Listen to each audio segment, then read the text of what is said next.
Good day mga langga. Magpo-fruit bouquet na naman tayo. New day, new fruit bouquet. Ayan. Meron siyang wine langga. Ayan, meron siyang wine langga. Merong orange, pear, plum, grapes, and then persimmon, honey melon, and apple. So, let's go! So, ayan na guys, yung aking pagkaka-arrange. Ayan. So, dito ko nilagay yung melon sa likod para balance yung bigat. Ayan, ganyan siya.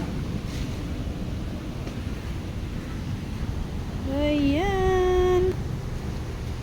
Ayan guys. O, diba? Lagyan na lang natin ng ribbon.